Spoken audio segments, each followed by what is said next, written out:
Well, I'm delighted to be joined today by Jacob Lewis. Hello, Jacob. Hello, Paul. It's very nice to see you. Now, Jacob, well, this is your third year, am I right, at Queen Mary?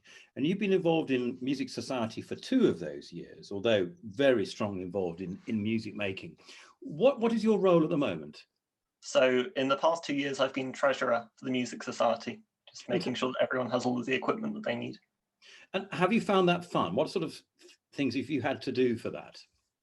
So lots of it is communicating with the team and working out what everyone else needs, and then writing grant applications to the SU to ask for those things, and then overseeing the spending process, which all sounds quite dull, but it's really nice just getting the things that the society needs and the equipment so that we can make things happen. So it's been really enjoyable.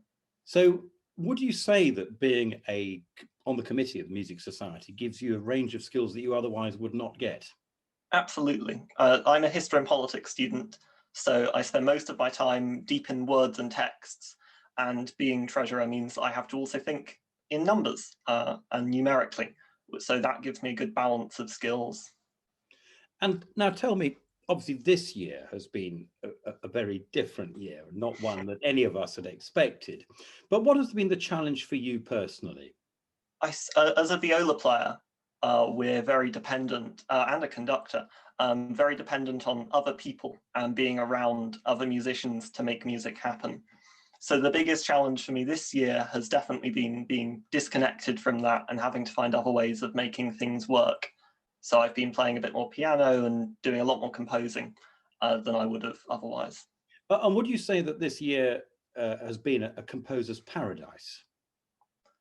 In some regards, we've had a lot more time to think and to explore new music, but equally we haven't had the same opportunity for experimentation. So you wouldn't be able to sit in a rehearsal of your piece and say to the musicians, why don't we try and do it slightly differently? Or to try out new instruments and speak to other musicians that you might not connect with via Zoom.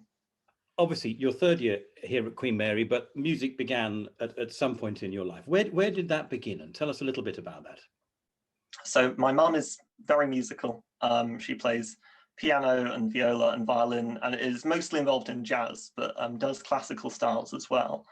And she taught me at around the age of, I must have been quite young, 7 or 8. She tried to teach me how to play the piano, which didn't go down so well. So at the age of about 10, I picked up the violin and she taught that to me.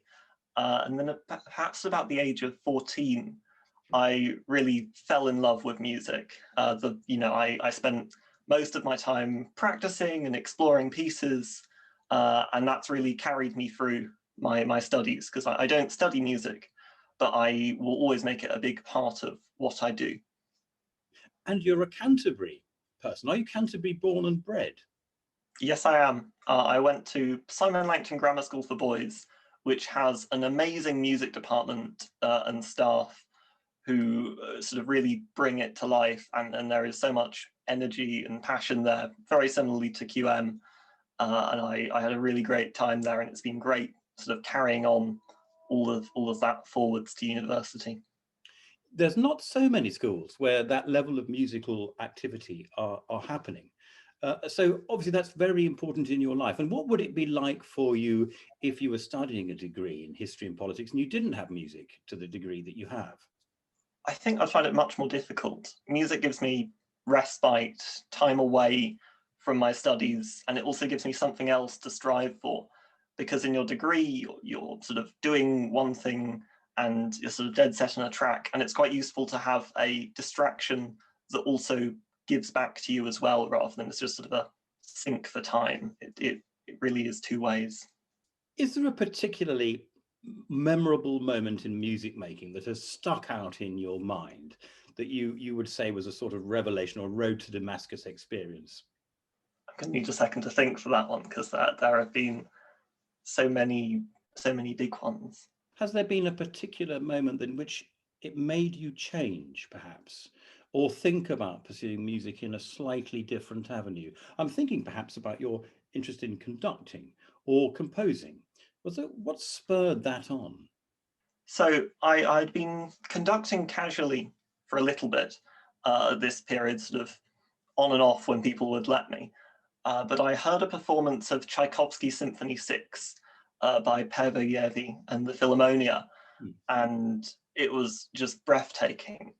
Tchaikovsky Symphony 6's last movement sort of dies away. It's almost literally a death. And I don't think it's something that you could experience without being there in the concert setting, watching the conductor sort of lead the players through that, and seeing sort of the sheer musicality and the way that happens definitely sort of spurred on my interest and sort of continued through to bigger projects that have happened this year or 2 years ago.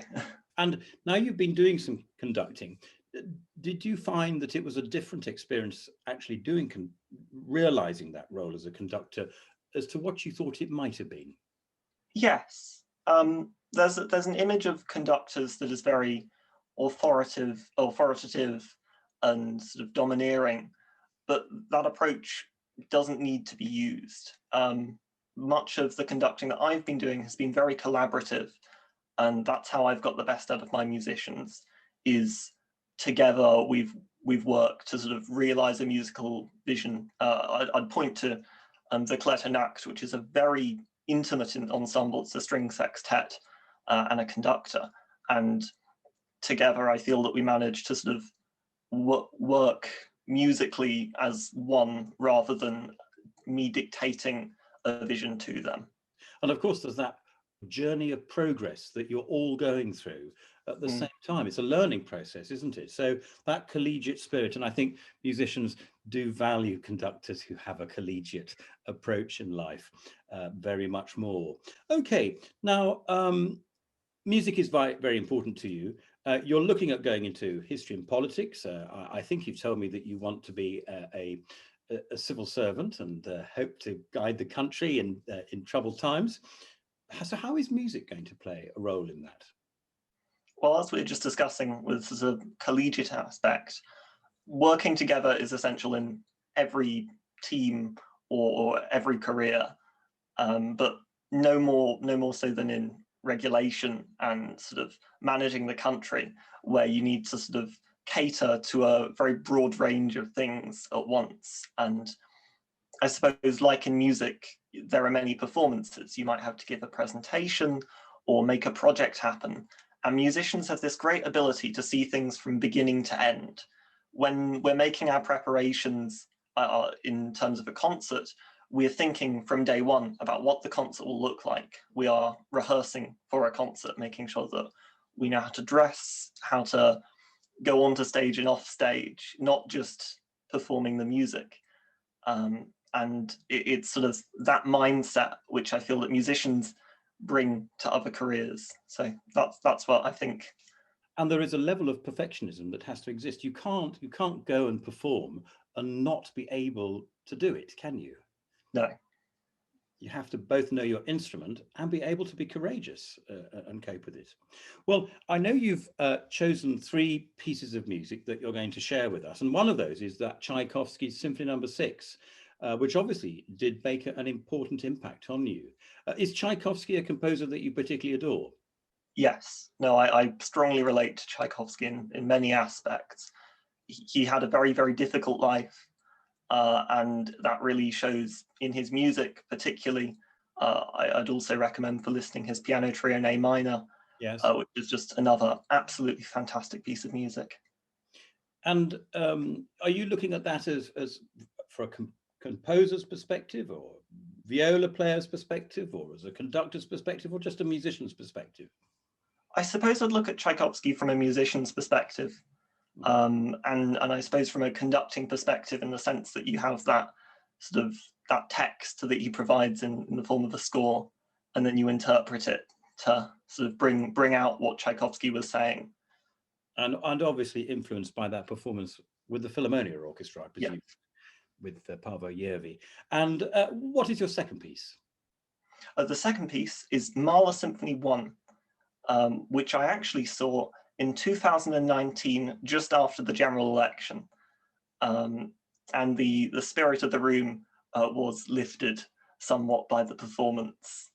The sort of triumphant end of Mahler 1, I would strongly recommend anyone listening to find a performance of Mahler 1 and listen to it, because it is really another musical journey, but one that I strongly relate to composing. Mahler as a composer, as a visionary, really, there's a famous quote where he says that the symphony must contain the world.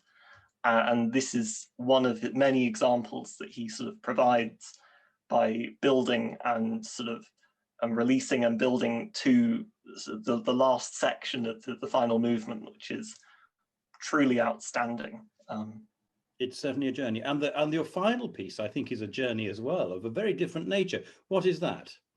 That's a Strauss Metamorphosen that I look at as the perspective of the viola player, because Strauss was very egalitarian. He gives the very important introduction as the main theme of the piece to the fourth and fifth violas, which are sort of some of the least important parts in the piece when you consider that you have sort of 10 solo violins, 5 solo violas, 5 solo cellos, 3 solo double basses. And he gives this absolutely crucial line to the sort of the bottom rank and file violas in the piece. And in addition, it's just so detailed, because he's got so many parts to work with.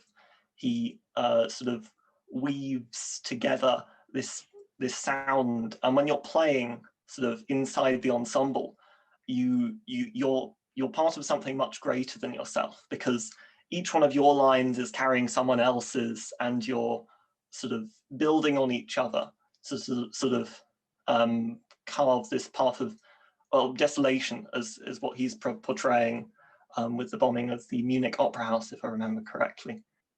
Well, Jacob, it's been a pleasure talking to you. Thank you so much.